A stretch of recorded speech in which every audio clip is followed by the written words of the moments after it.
Nas sombras da tradição judaico-cristã, oculto por séculos nos recessos das cavernas de Qumran e preservado a duras penas pela Igreja Ortodoxa Etíope, existe um texto tão revolucionário que sua simples existência desafia os alicerces das religiões abraâmicas. O Livro dos Jubileus, também conhecido como a Pequena Gênese, não é meramente mais um texto apócrifo entre muitos, é a peça faltante no quebra-cabeça da espiritualidade ocidental. Um documento que conecta de forma inquestionável as tradições mais antigas do judaísmo com os mistérios do cristianismo primitivo e as raízes ocultas das sociedades secretas modernas. A origem deste texto é tão extraordinária quanto seu conteúdo. Segundo a própria obra, trata-se de uma revelação dada a Moisés pelo anjo da face durante seus 40 dias no Monte Sinai, não apenas as tábuas da lei que todos conhecemos, mas um completo sistema de conhecimento que incluía a verdadeira história da criação, a cronologia exata dos eventos desde Adão até os dias de Moisés, e os segredos celestiais que explicam a relação entre Deus, os anjos e a humanidade. O que torna esta afirmação tão perturbadora é que muitos dos detalhes contidos nos Jubileus encontram eco não apenas em outros textos apócrifos como o Livro de Enoque, mas em tradições orais preservadas por seitas judaicas antigas e até em mitos mesopotâmicos muito anteriores ao judaísmo. A narrativa da criação nos Jubileus contém detalhes que transformam completamente nossa compreensão do Gênesis. Enquanto a Bíblia canônica apresenta uma versão relativamente simples da criação em 6 dias, os Jubileus revelam que cada dia da criação correspondia na verdade a um dia do Senhor, um período indeterminado que poderia equivaler a milhares de anos terrestres. Mais impressionante ainda é a descrição do Jardim do Éden não como um lugar meramente físico, mas como um espaço sagrado que existia simultaneamente no plano terreno e no celestial, um conceito que ecoa fortemente nas visões cabalísticas posteriores. A queda do homem é narrada com riquezas de detalhes que faltam no Gênesis tradicional.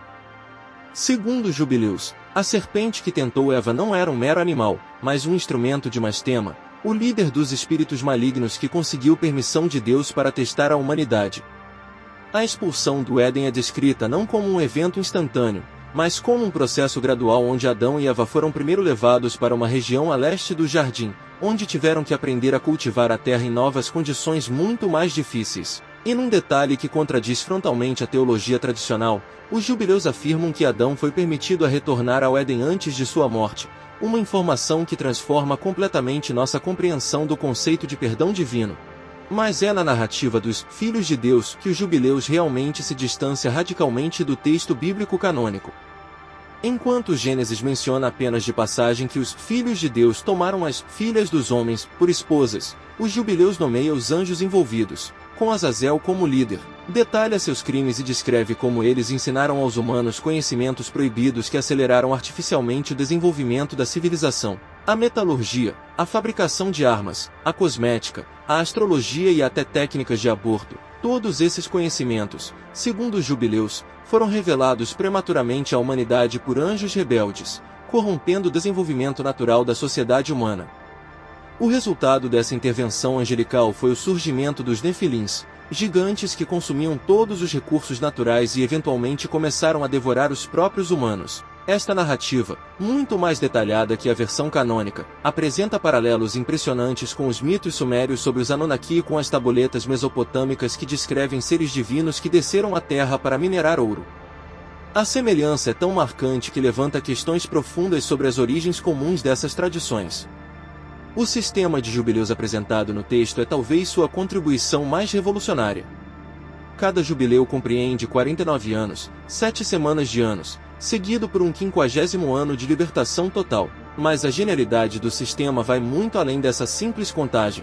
O calendário solar perfeito de 364 dias exatos, 52 semanas perfeitas, dividido em 4 estações de exatas 13 semanas cada, com cada mês tendo precisamente 30 dias, 12 vezes 30 igual 360, mais 4 dias especiais que completam o ciclo. Este sistema garantia que todas as festas religiosas caíssem no mesmo dia da semana todo o ano, e que os solstícios e equinócios sempre ocorressem nas mesmas datas, uma precisão que contrastava fortemente com os calendários lunares usados pelas culturas vizinhas. A engenharia social divina embutida no sistema do jubileu é ainda mais impressionante.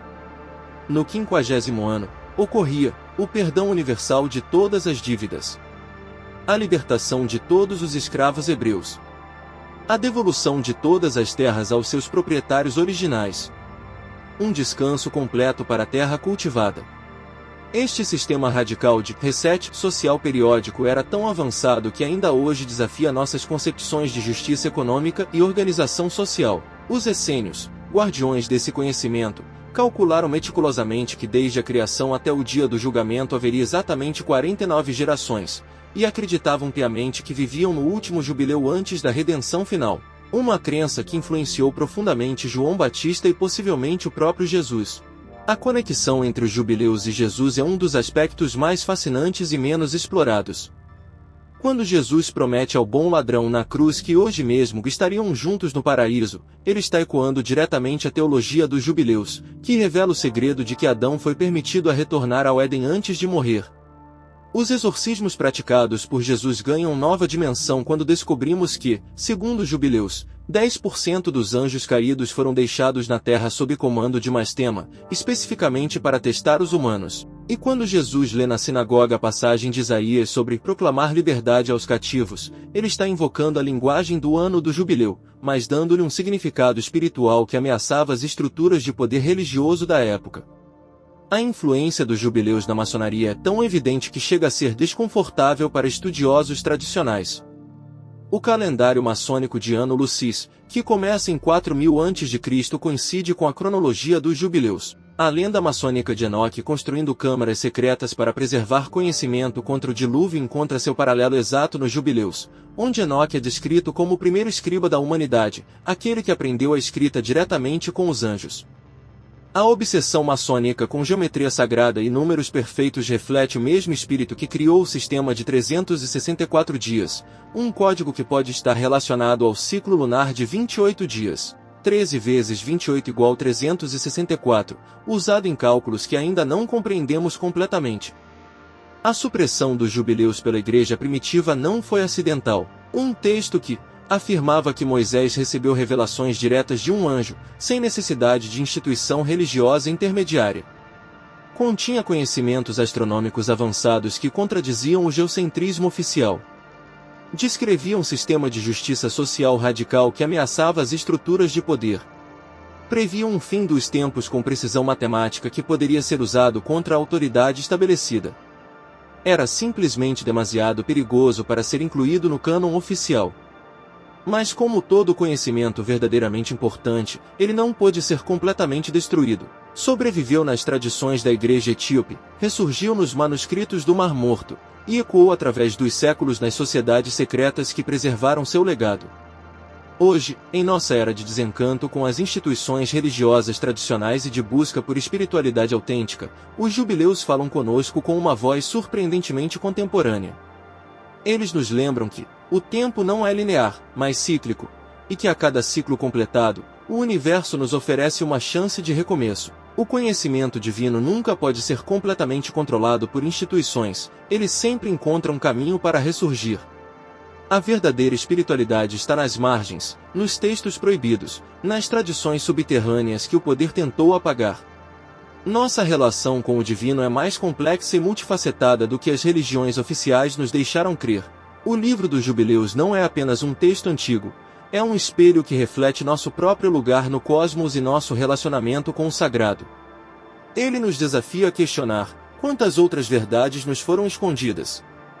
Que outros conhecimentos transformadores aguardam redescoberta em cavernas esquecidas ou bibliotecas proibidas?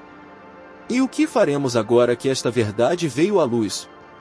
Porque os ciclos do jubileu continuam girando inexoravelmente, o relógio cósmico continua sua contagem, e a cada volta completa, a oportunidade de despertar se apresenta novamente. A questão que fica é, desta vez, estaremos prontos para ver?